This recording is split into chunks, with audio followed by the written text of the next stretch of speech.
오늘 하나님의 말씀은 룻기 4장 1절에서 12절까지 말씀입니다.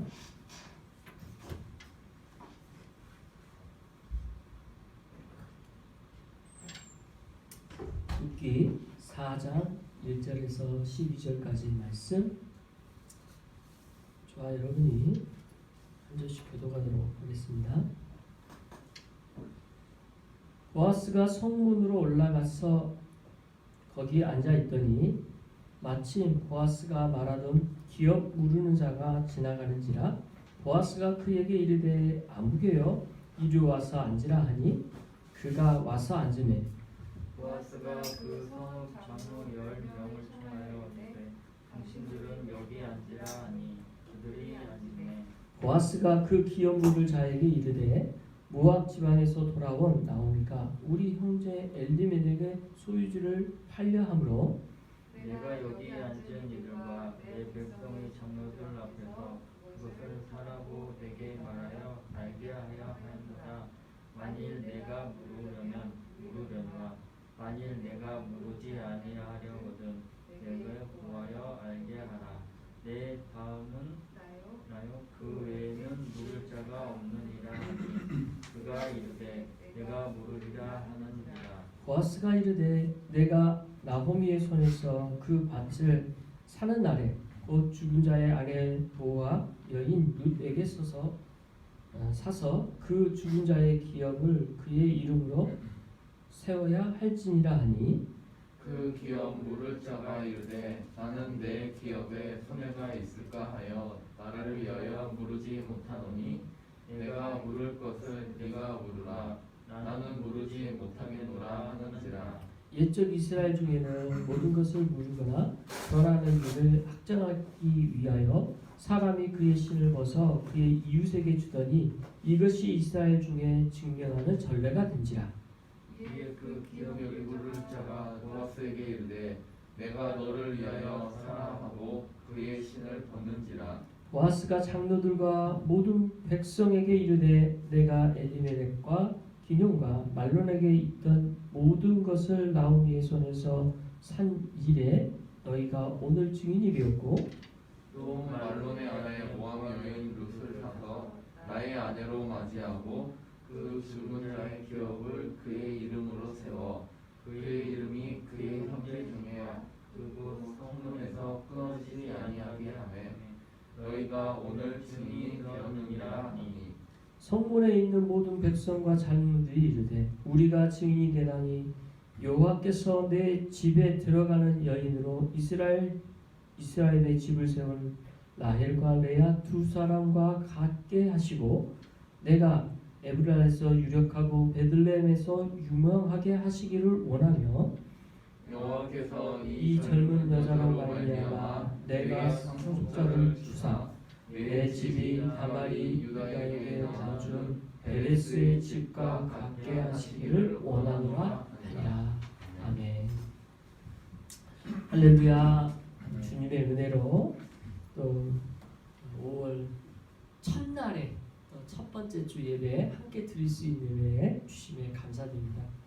특별히 5월은 우리 가정의 달이잖아요. 이 가정의 달에 우리 각 가족들에게 복음을 전할 수 있는 그런 은혜의 때가 다 되시길 바라고 또 이 룻기를 통해 특별히 한 주간의 말씀 묵상을 더 깊게 할 수 있는 은혜가 이 한 주간에 있길 바랍니다. 자, 룻기 본문이 오늘부터 1장부터 시작을 했습니다. 그리고 오늘 1장부터 시작해서 4장까지 이제 이르렀는데요. 앞에 내용을 간략하게 설명드리면 나오미 가정, 남편 두 아들을 데리고 모압 땅으로 가게 됩니다. 여기 아까 9절에 나오죠. 9절에 엘리멜렉, 기뇽, 말론이 이제 남편과 아들들의 이름이죠. 나오미와 함께 갔었는데 돌아오게 됐을 때에는 두 사람만 돌아오게 돼요. 왜 두 사람만 들어오게 됐냐? 남편이었던 엘리멜렉도 죽고 두 아들도 다 죽어요. 두 아들이 결혼을 했지요. 결혼을 해서 그 결혼한 아내들이 있을 거 아니에요. 그 아내들 가운데 한 명은 남고 한 명은 가고, 그래서 남아 있는 그 한 명이 바로 룻이에요. 오늘 성경 제목이 룻인데 이 룻에 대한 내용으로 이제 오늘 본문이 이루어진 거죠. 이 룻은 어머니를 따라 이스라엘 땅으로 다시 들어오게 됩니다. 나오미가 시어머니죠. 그 시어머니 그 따라서 가게 되겠다라고 하는 그 신앙 고백이 룻기 1장 15절 18절 사이에 나오죠. 어머니께서 가는 곳에 나도 가고 어머니께서 유숙하는 곳에 나도 유숙하겠나이다, 이렇게 표현하면서 어머니 가는데 나도 다 같이 갈 거예요, 이렇게 확고하게 어머니께 그렇게 말씀을 드리죠. 그리고 가장 중요한 고백을 합니다. 어머니의 백성이 나의 백성이 되고 어머니의 하나님이 나의 하나님이 되시나니. 그래서 그 하나님에 대한 신앙 고백 또한 여기서 이제 하게 돼서 이제 어머니를 따라 이제 한 백성이 돼서 자기도 이스라엘 백성과 같이 살겠다는 건데, 실은 모압이라는 그 지역은 이방 민족으로서 이스라엘과의 관계가 그리 좋지 않은 민족이죠. 그런데 어머니를 따라서 그렇게 가겠다. 그래서 어머니께서 죽는 곳에서 나도 죽어 거기 장사될 것이라고 고백할 정도로 강력하게 호소를 하고 결국 나오미는 받아들이고 데려오게 되죠. 생각해 보세요. 시어머니가 자기 집 며느리를 데리고 온 거잖아요. 이스라엘 땅 아무도 몰라. 자기 어머니만은. 얼마나 고통스러운 상황이에요. 시어머니가 받아들일 때 이 며느리에게 못할 짓을 시킨 거잖아요. 그래서 그가 할 수 있는 모든 것으로 책임져 주고 싶은 마음이 있겠지요, 당연히. 그러다가 한 남자를 만나죠. 그 남자 누구예요? 보아스. 이 보아스는 친족 중에 한 명이었던 거죠. 이 친족 중에 한 명이었던 이 보아스가 돈도 있었고요, 충분한 그런 재력을 갖고 있어서 그 집에서 이제 일을 하게 되는 것이 이제 앞에 내용들이 나오죠. 그리고 그들이 이제 눈 맞는 내용들까지 다 나오고, 오늘 4장은 이 지금 룻이 보아스와 이제 그런 대화의 내용이 있었죠, 앞에서. 그래서 내가 너에게 있어서 중요한 역할을 해주고 싶고 룻은 그걸 착탁하고 이런 내용이 이제 앞서 있었어요. 그리고 이제 보아스는 그걸 결심을 하고 이제 그 결심한 내용에서부터 이제 오늘 본문이 시작을 하는 거죠. 자, 룻의 그 나오미의 가정을 책임진다. 이게 이제 당시 이스라엘 법에는 법적으로 있었던 좋은 법이 있었어요. 이게 오늘 제목으로 표현된 기업 무르는 자, 기업 무르는 자라는 표현이 성경에 있습니다. 이걸 다른 말로 고엘이라고 하는데요. 이게 이제 원어죠. 이 고엘 제도 때문에 오늘 성경에 대한 내용이 연결됩니다. 이 고엘 제도는 어떤 제도냐? 오늘 이제 4장 1절에서 먼저 그 내용이 쭉 나온 거죠. 1절부터 한번 읽어가면서 같이 살펴보겠습니다. 1절 같이 한번 읽죠. 시작. 보아스가 성문을 올라가서 거기 앉아있더니 마침 보아스가 말하던 기업 물을 자가 지나가는지라. 보아스가 그에게 이르되 아무개여 이리로 와서 앉으라 하니 그가 와서 앉으매. 보아스가 성문에 올라가서 거기에 앉아 있습니다. 원래 이제 성문이라는 곳은 어떤 장소냐? 재판장과 같은 장소예요. 이때 당시에. 그래서 성문은 사람들이 오고 가는 그런 문의 통로이기도 하지만 사람들에게 공포하고 법적인 일에 대한 호소하고 그거를 받아들이고 그거를 약속받고 하는 장소이기도 했어요. 그래서 보아스는 의도가 있었던 거죠. 지금 성문에 있었다. 무슨 이건 법정에 지금 나간 마음으로 거기에 앉아서 기다리다가 누가 오기를 기다렸냐? 실은 기업 물을 자라고 표현되어 있죠. 여기서 기업 물을 자라는 말은 어떤 의미냐면 아까 고엘이라는 이 제도에서 이 제도에 대해서 좀 설명이 필요한데 기업 물을 자에 대한 기본적인 두 가지 조건과 책임 5가지 책임이 있어요. 이걸 먼저 말씀드립니다. 자, 기업 물을 자는 뭐냐 쉽게 말하면 다음 지금 어떤 누군가의 문제를 대신 되찾아주는 역할이 고엘이라는 뜻이거든요. 그러니까 이 말 그대로예요. 그러니까 구속자 이게 고엘이라는 단어의 뜻이거든요. 그 대신 다 모든 것을 되찾아준다는 의미예요. 자, 그러면 이 고엘의 조건이 뭐냐? 첫 번째, 가까운 혈연 관계에 있어야 된다는 거죠. 이 가까운 혈연 관계에는 우리도 알지만 이촌이 있고 삼촌이 있고 사촌이 있잖아요. 이 촌수 안에 가까이 있는 자가 우선순위를 갖게 돼 있어요. 자, 그럼 다시 말하면 오늘 보아스는 가까운 친척인 거죠. 가까운 친척이었다. 근데 문제는 뭐냐면 보아스보다 더 자기보다 가까운 친척이 있었다라는 거죠. 그래서 오늘 1절에 기업 물을 자가 라고 하는 것은 자기보다 더 위에 가까운 혈연관계에 있는 사람을 말하는 거예요. 그 사람이 이제 딱 한 사람이 있다고 앞에서 나와요. 그러니까 이 사람이 기업 물을 자에 대해서 포기할 수 있거든요. 포기한다면 그 다음 이어지는 기업 물을 자가 누가 돼요? 자기 자신이 되는 거예요. 보아스 자신이 돼서 먼저 루스의 가정, 그 나오미의 가정을 책임지기 위해서는 고멜 제도에 자기가 기업 물을 자가 되기 위해서는 그 위에 있는 기업 물을 자에 대한 선택을 받아야 되는데 그것 때문에 지금 1절에 그 사람을 기다리고 있었고 재판장이 딱 지금 마음의 준비를 하고 기도하면서 있었을 것 같아요. 그리고 그 사람에게 이리 와라. 이름도 안 나와요. 아무개요. 이렇게 하면 아무개요. 자, 이리 한번 와서 보세요. 라고 하는데 단순히 앉은 게 아니고 지금 이거는 재판하겠다라는 거예요. 지금 이걸 모든 사람들이. 자, 2절 이어서 읽어봅니다. 시작. 보아스가 그 성읍 장로 10명을 청하여 이르되 당신들은 여기에 앉으라 하니 그들이 앉으매. 자, 장로 10명. 여기서 장로는 그런 모든 법적인 절차에서 약속을 듣고 그거를 증인해 줄 수 있는 모든 사람들이 그런 인정해 주는 사람들을 말해요. 그러니까 본래 장로라는 이 단어 자체가 노인 그리고 나이 든 사람이지만 현명하고 책임을 질 수 있는. 오늘 이 장로라는 말이 교회에서도 쓰잖아요. 그대로.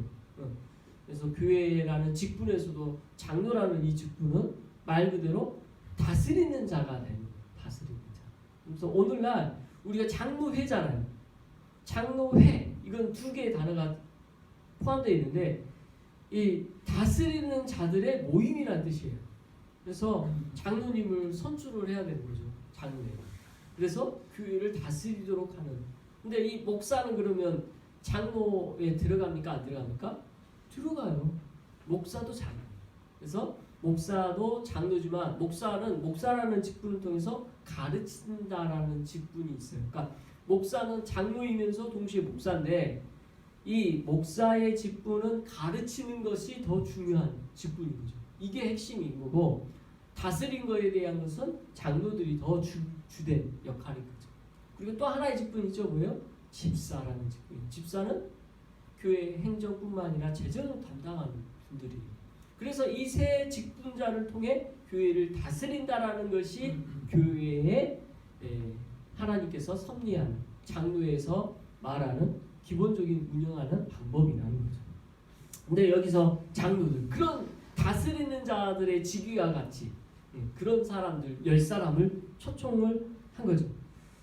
이들을 청해서 안 했다. 그러니까 충분한 증인들을 확보한 거예요. 그리고 한쪽에는 아부개가 있고 그리고 이제 3절 이어서 읽어보겠습니다. 시작.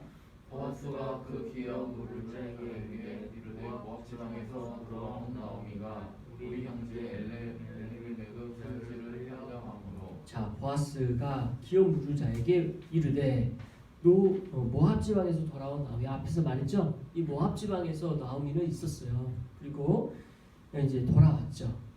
돌아서 지금 자기 며느리 룻과 둘이서 돌아왔는데 우리 형제 엘리메덱의 소유주를 팔려함으로 이게 이제 엘리메덱 소유주가 팔려한다 이 말이 무슨 의미냐면 이스라엘에게 있어서의 땅 정책이 어떤 정책이에요? 여기는 하나님께서 땅을 처음에 정착하면서 모든 가정마다 다 나눠주셨어. 이게 오늘날 우리 아파트 사고 뭐 집 사고 난리잖아요. 기본적으로 이스라엘 안에서 이 땅 문제는 최소한 확보돼 있어요. 고정적으로 이 사람들은 거래를 하지만 이 거래가 어느 일정 시간이 지나면 다시 되돌아올 수 있도록 하는 그런 제도예요. 그래서 이 엘리메덱이라는 사람의 가정에게도 이렇게 할당된 땅이 있었어요. 근데 이 땅을 돈이 없을 때 팔 수 있었거든요. 지금 나옴이라는 이 가정은 돈이 없잖아요. 이 돈이 없으니까 이게 어떤 식의 의미로서의 판다라는 건지 모르겠지만 아무튼 이 소유권이 이 집안에 제대로 있으려면 재산이 있어야 되잖아요. 나오미 가정에. 그래서 그 재산에 대한 문제가 걸려 있다라는 거예요. 자, 이어서 봅시다. 4절 같이 읽겠습니다. 시작. 내가 여기 앉은 이들과 내 백성의 장로들 앞에서 그것을 사라고 내게 말하여 알게 하려 하구나. 만일 내가 물으려면 물으려니와 만일 내가 물으리지 아니하거든 내게 보하여 알게 하라.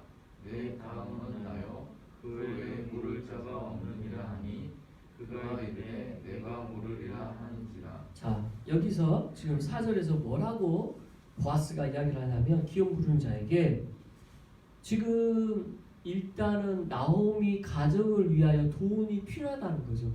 왜냐하면 그 땅의 소유주가 이미 지금 땅을 팔아버린 상태인 것 같아요. 팔려 있어. 근데 나오미 가정을 위해서 책임져 줘야 돼 그걸. 제가 아까 전에 기업 무르는 자에 대한 조건 이야기 하다 말았어요. 잊어버렸는데 조건이 가장 가까운 친척이어야 된다. 그래서 그것도 우선순위가 있었다. 제가 그 이야기만 했었죠. 두 번째는 돈이 있어야 된다. 이 두 가지가 조건이에요. 재정적 여유가 있어요. 왜냐하면 지금 나오는 이 내용 가운데 또 나오지만 재정적인 부가 있어야 그 사람의 소유권을 다시 되찾을 수 있는 역할을 할 수 있으니까. 그죠? 그러니까 이거는 기업 무르는 자는 득입니까 손해입니까?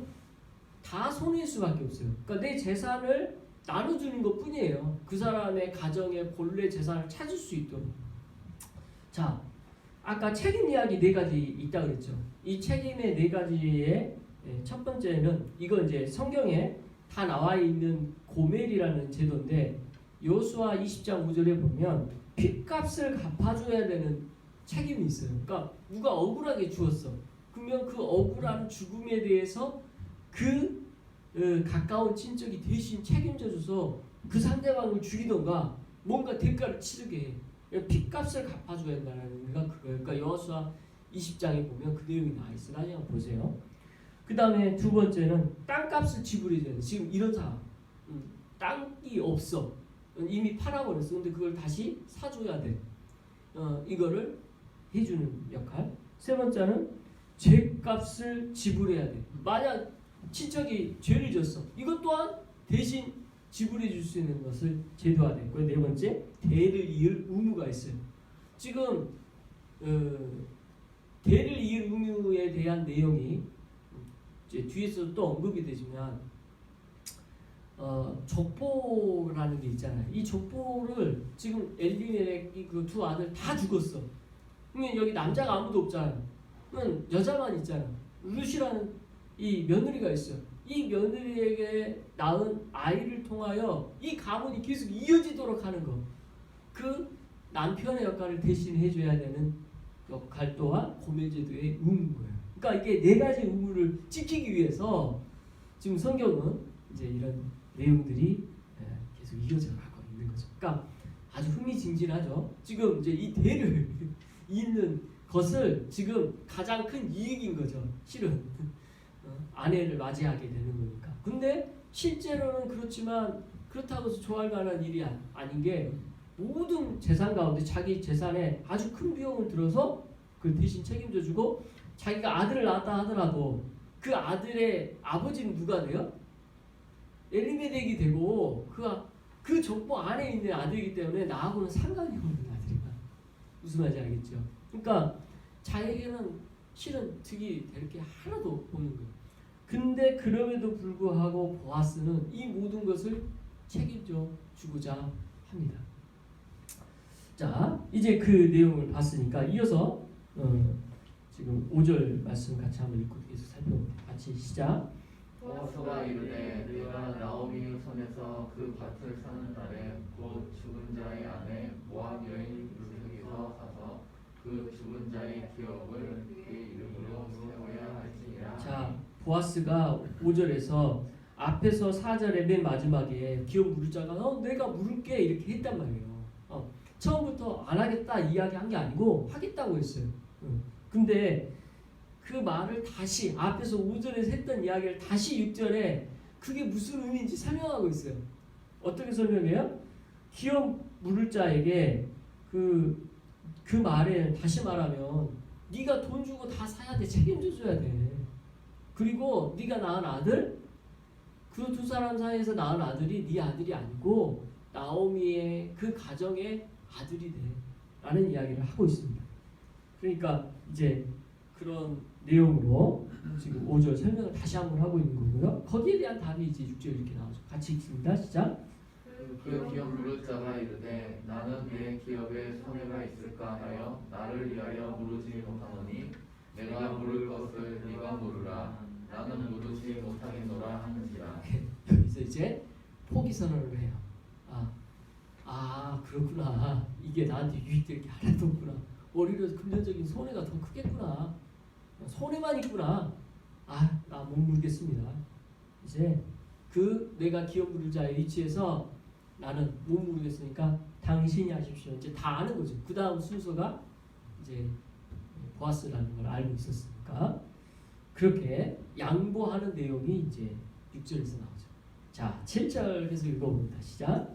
옛적 이스라엘 중에는 모든 것을 물으거나 교환하는 일을 확정하기 위하여 사람이 그의 신을 벗어 그의 이웃에게 주더니 이것이 이스라엘 중에 증명하는 전례가 되니라. 자, 여기서 이제 도장 찍고 오늘날은 뭔가 서류를 만드는 것처럼 그 서류로 해서 이러이러한 것을 사실을 증명합니다 하고 양쪽 사람 도장 꽝꽝 찍어서 뭔가 만들잖아요. 그런 계약서와 같은 개념으로 이스라엘에는 옛적부터 뭘 전통으로 했냐? 신발을 벗어서 그 이웃에게 주는 전통이 있었다. 이제 이것을 갑자기 설명해요. 이거 뭘 말하겠어요? 지금 이제 이거 하겠다라는 거죠. 지금 10명의 층이 앞에서 중요한 기업 물으는 거에 대하여 서로 약속되어진 바에 대해서 이제 더 최고의 우선순위였던 기업 물을 자가 그 다음 순위인 보아스에게 넘어갔다라는 것을 증빙할 수 있는 그 작업이 7절에서 말하는 신발을 벗어서 주는 것으로 지금 말하고자 하는 거죠. 자, 8절 읽어봅니다. 시작. 그 기업 물을 자가 보아스에게 이르되 내가 너를 위하여 사랑하고 그의 신을 벗는지라. 자, 그래서 이제 이 기업 물을 자가 보아스에게 그 자기 신발을 주면서 네가 이제 사라 하고 이제 공식적인 절차를 취하고 있죠. 재밌죠? 자, 9절 같이 읽겠습니다. 시작. 보아스가 장로들과 모든 백성들에게 이르되 내가 엘리멜렉과 기룡과 말론에게 있던 모든 것을 나오미 손에서 산 일이 너희가 오늘 증인이 되었고. 자, 이제 보아스가 선포를 합니다. 장로들 10명뿐만 아니라 백성들 거기 이제 그 상황에서 지켜보고 있는 재판과 같은 그 상황에서 백성들에게 이제 뭐라고 선포하냐면 내가 엘리멜렉, 기논, 말론에게 있던 모든 것을 나오미 손에서 산 일에 너희가 오늘 증인이 되었다. 딱 선포하는 거죠. 그 선포를 지금 함으로써 공식적인 기업 물자가 보아스가 되는 거죠. 자, 10절 같이 읽습니다. 시작. 또 말론의 아내 모함 여인 룻을 사서 나의 아내로 맞이하고 그 죽은 자의 기업을 그의 이름으로 세워 그의 이름이 그의 형제 중과 그곳 성문에서 끊어지지 아니하게 하매 너희가 우리가 오늘 증인이 되었느니라 하니. 예, 이제 또 하나 그 기업 물을 자로서 첫 번째 의무 그 재산을 그 나오미 가정에서 그 땅과 그 고유의 것들을 다 회복시켜 주는 것을 먼저 선포했고 두 번째는 이제 아까 전에 대를 잇는 의무 책임 그 의무와 책임을 이루기 위해서는 뭐예요? 지금 그 아내 모압 여인 룻을 이제 아내로 맞이해서 그 집안의 대가 끊기지 않도록 하겠다라는 것으로 거기에 대해서 너희들이 증인했다. 그러니까 이거 어찌 보면 이 두 번째 이 내용은 공식적인 결혼 선포예요. 결혼 선포를 이런 식으로 했어요. 자 거기에 11절 이제 내용 읽어봅니다. 시작.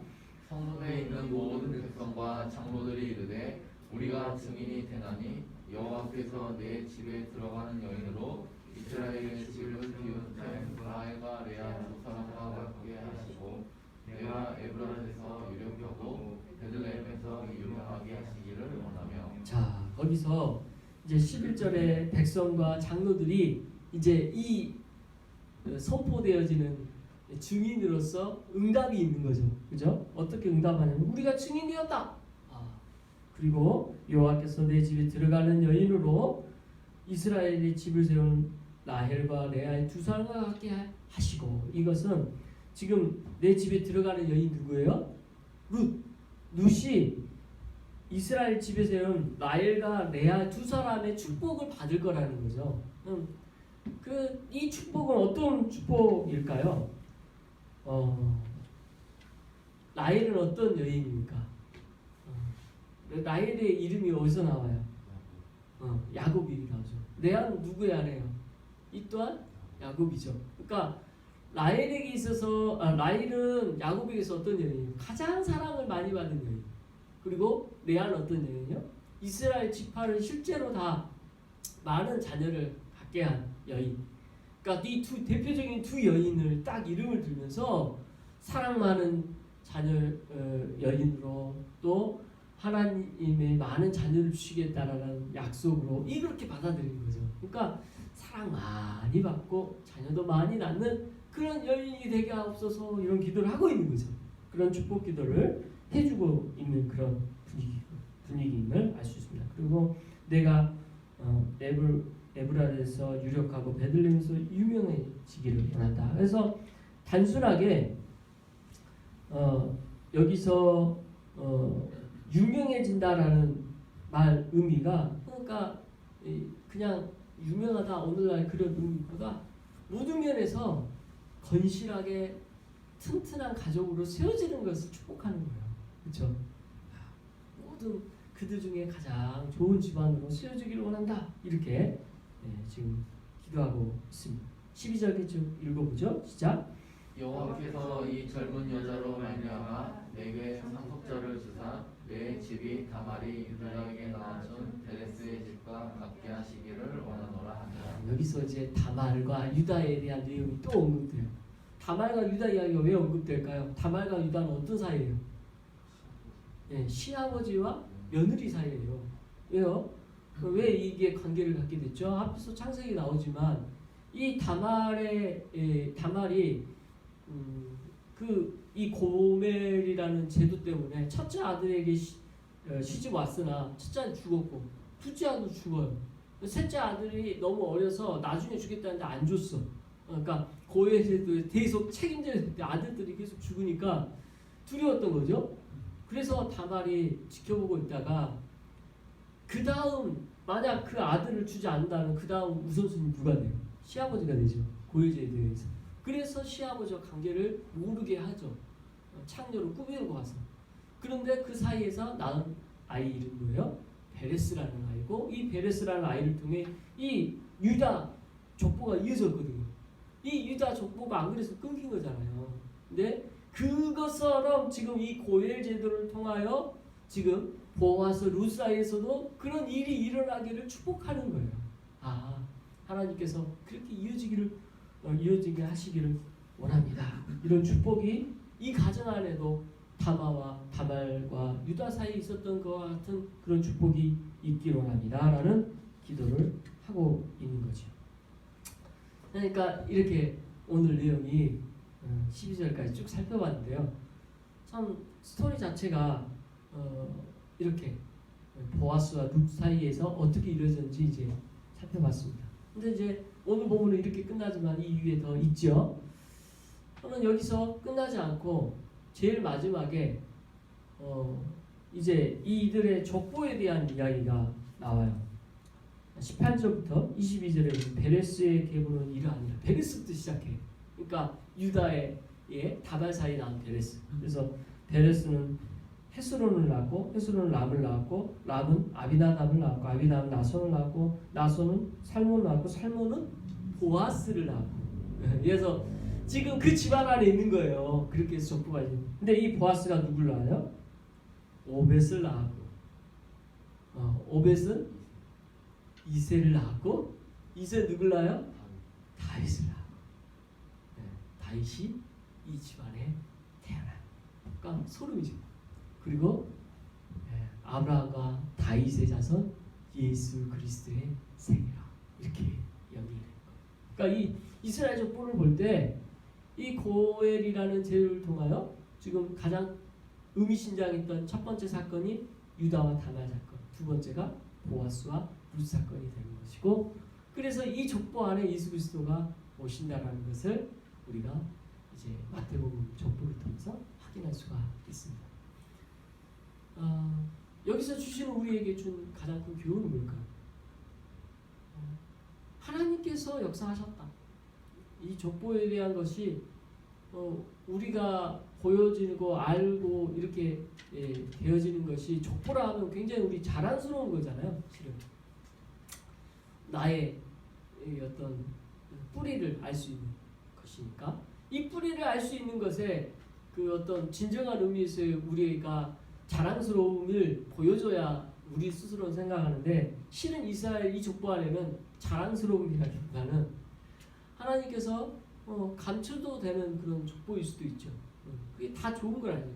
시아버지와 관계에서 낳은 자녀가 있다. 별로 어떤 윤리적으로 볼 때는 썩 좋아 보이지 않죠. 근데 고멜이라는 이 제도를 통해 하나님께서는 하게 하신 거예요. 이게 주권인 거죠. 하나님 주권. 그리고 그 주권 안에 이스라엘인은 있었다. 우리 또한 그렇다는 거죠. 하나님의 주권 안에 있다. 오늘 수원 한복교회에 이 자리에 계신 것도 하나님 주권 안에 있고, 함께 예배드리는 것도 하나님의 주권 안에 있고, 오늘 룻기 4장 말씀을 통하여 이 말씀을 통해 우리에게 교훈하시는 것도 하나님의 주권 안에 있음을 믿습니다. 저와 여러분 우리가 한 치 앞도 할 수가 없어요. 하나님 주권 안에 있음을 믿으시고 고백하시기 바랍니다. 이게 우리에게 주는 가장 큰 교훈인 거죠. 우리 눈에 볼 때에는 나오미의 인생을 볼 때 얼마나 비참해요. 남편 죽고 두 아들 죽고 이제는 다 버려질 것 같은 고통스러워서 나오미가 그 고통스러운 가운데 하나님으로부터 버림받았다는 고백을 하게 될 정도로 고통스러워합니다.